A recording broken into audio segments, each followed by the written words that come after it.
ان سب کے دل محبت میں ایک شخص کی طرح ہوں گے، یعنی کوئی کسی کے ساتھ انڈیفرنٹ نہیں ہوگا، مخالفت نہیں کرے گا، بلکہ محبت سے رہیں گے۔ ان میں کسی بات کا نہ اختلاف ہوگا نہ ہی کوئی دشمنی ہوگی، آپس میں سب کے درمیان اتفاق، پیار، محبت ہوگا۔ حتی اذا جاؤوہا وفتحت ابوابہا، یہاں تک کہ جب وہ اس کے پاس یعنی جنت کے پاس پہنچ جائیں گے اور جنت کے جھونکے اور خوشبو اور وہ سب، دروازہ کھلتا ہے تو باہر بھی آتی ہے، تو وہ سب ان تک پہنچ رہی ہوگی اور دروازے پہلے سے ہی کھولے جا چکے ہوں گے، یعنی ان کے اکرام کے لیے ان کو زحمت نہیں برداشت کرنی پڑے گی۔ لیکن ہم سب جانتے ہیں کہ سب سے پہلے محمد صلی اللہ علیہ وسلم جنت میں داخل ہوں گے۔ آپ نے فرمایا میں قیامت کے دن جنت کے دروازے پر آؤں گا اور اسے کھلواؤں گا، یعنی باقی جنتیوں کے آنے سے پہلے آپ پہلے سے کھلوا چکے ہوں گے۔ پھر جنت کا داروغہ کہے گا آپ کون ہیں؟ تو میں کہوں گا محمد۔ وہ کہے گا مجھے آپ سے پہلے کسی کے لیے دروازہ کھولنے کا حکم نہیں ہے، یعنی آپ ہی کھلوائیں گے۔ اور جیسا کہ آپ جانتے ہیں کہ جنت کے 8 دروازے ہیں، جنات عدن مفتحۃ لہم الابواب، ہمیشہ کے باغات اس حال میں کہ ان کے دروازے پورے کھلے ہوں گے۔ بعض اوقات ہوتا ہے نا، اگر آدھا کھلا ہوا ہو تو اس میں بھی کئی دفعہ زحمت ہوتی ہے، انسان آدھے دروازے سے گزرتے ہوئے ٹکرا جاتا ہے، یا پھر یہ کہ بعض اوقات فولڈنگ دروازے ہوتے ہیں اور وہ آدھا حصہ کھلا ہوتا ہے آدھا نہیں کھلا ہوتا، لیکن یہاں یہ کہ پورے پورے کھلے ہوئے ہوں گے۔ اور جنت کے دروازوں کے درمیان بہت بڑا فاصلہ بھی ہوگا، یعنی دروازے ایسے نہیں جیسے دنیا کے دروازے ہیں۔ نبی صلی اللہ علیہ وسلم نے فرمایا اس ذات کی قسم جس کے ہاتھ میں میری جان ہے، بے شک جنت کے دروازے کے دونوں کناروں میں اتنا فاصلہ ہے جتنا مکہ اور ہمیر میں ہے یا مکہ اور بصرہ میں ہے، یعنی مکہ اور عراق، میلوں میل ہوگا وہ دروازہ۔ اور آپ نے دیکھا ہوگا کہ جیسے حرم کے دروازے کھلے ہوتے ہیں تو ان میں سے کثرت سے لوگ اندر جاتے ہیں تو وہ ایک اور ہی منظر ہوتا ہے، یعنی چھوٹے دروازے میں ایک تنگی کا احساس ہوتا ہے اور وسیع دروازے میں وسعت کا۔ وقال لهم خزنتها سلام علیکم، اور جنت کے دربان ان کو خوش آمدید کہتے ہوئے سلام کریں گے۔ سلام کا مطلب یہ ہے کہ تم آئندہ ہر آفت، ہر تکلیف، ہر مشقت، ہر برائی سے محفوظ رہو گے۔ جنت میں سلام ہی سلام ہوگا، کوئی بیڈ نیوز نہیں ہوگی، کوئی تکلیف دہ خبر نہیں ہوگی۔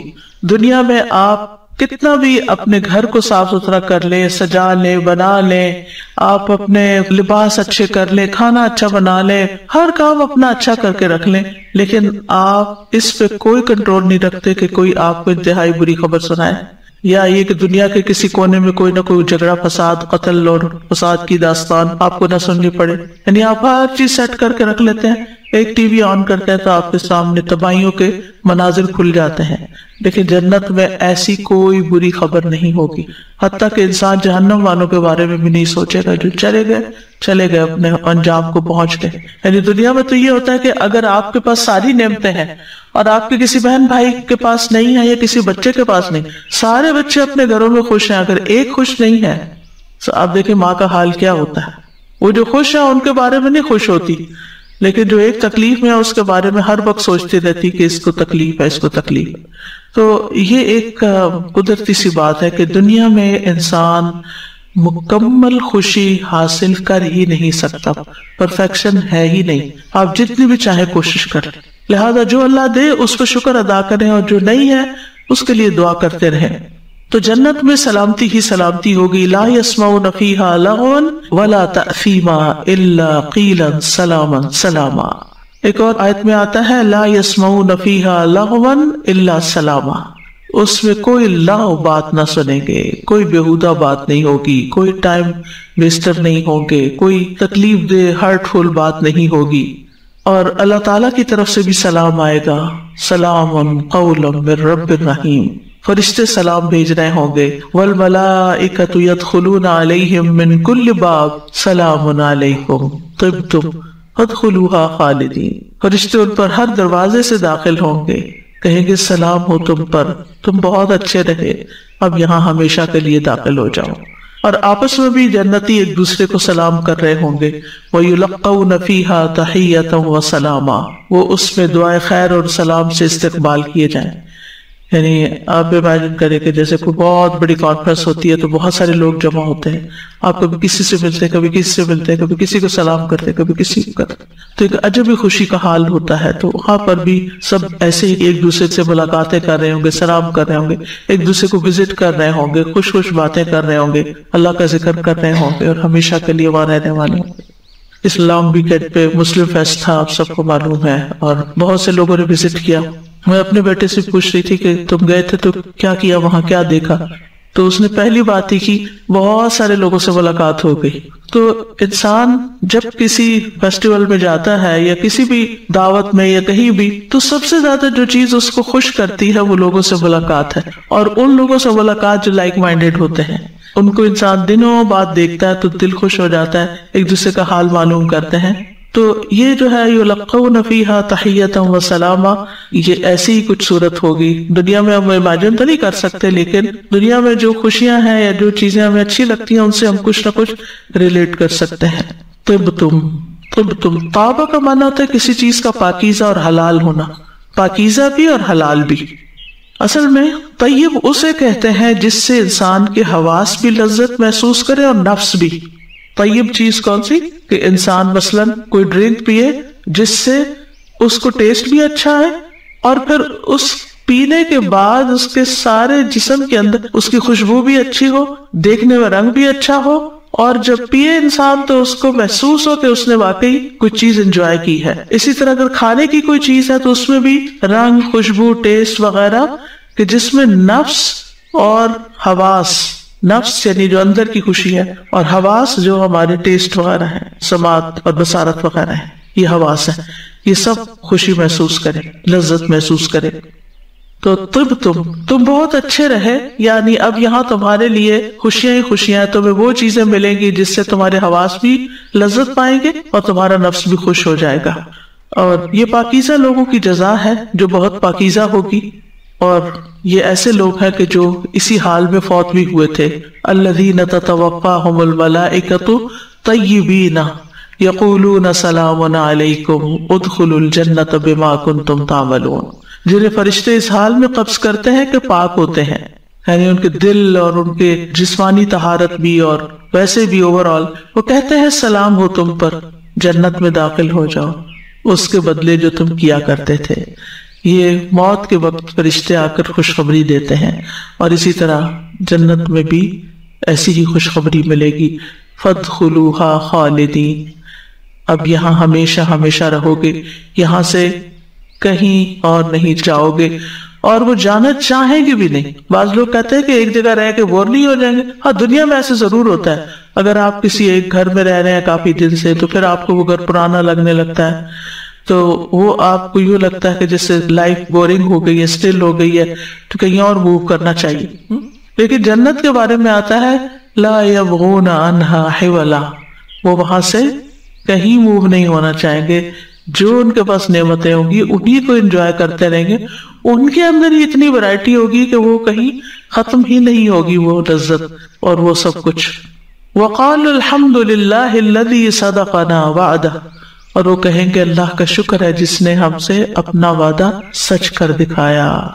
یعنی رسولوں کی زبانی اللہ نے ہم سے جو وعدہ کیا تھا کہ ہم اگر ایمان لے آئے اور ہم نے نیک عمل کیے تو وہ ہمیں جنت عطا کرے گا، تو اللہ تعالیٰ نے اپنا وعدہ پورا کر کے ہماری آرزو پوری کر دی، ہماری امیدوں پہ پورا اترا یہ سب کچھ. اور خاص طور پر اس وعدے کا ذکر سورۃ الاعراف میں بھی آتا ہے، وَنَادَى أَصْحَابُ الْجَنَّةِ أَصْحَابَ النَّارِ أَنْ قَدْ وَجَدْنَا مَا وَعَدَنَا رَبُّنَا حَقًّا فَهَلْ وَجَدْتُم مَّا وَعَدَ رَبُّكُمْ حَقًّا قَالُوا نَعَمْ. اور جنت والے آگ والوں کو آواز دیں گے کہ ہم نے تو واقعی وہ وعدہ سچا پا لیا جو ہم سے ہمارے رب نے کیا تھا، تو کیا تم نے بھی وہ وعدہ سچا پا لیا جو تم سے تمہارے رب نے کیا تھا؟ وہ کہیں گے ہاں، یعنی رب کے وعدے سچے ہوئے، پورے ہوئے. آج ہمیں یقین نہیں آتا اس لیے ہمارے عمل میں کوتاہی ہوتی ہے. اگر ہمیں یقین پکا ہو جائے نا کہ جو ہم کریں گے اچھا، اس کا اچھا ہی بدلہ ملے گا، تو پھر اس کام میں انسان جان کی بازی لگا دیتا ہے. اور وقال الحمدللہ، جنتی جنت میں پہنچ کے اللہ کا شکر ادا کریں. اور یہ وہی لوگ ہوں گے جو دنیا میں بھی اللہ کا شکر ادا کرتے رہتے ہیں. وقال الحمدللہ الذی اذهب عنا الحزن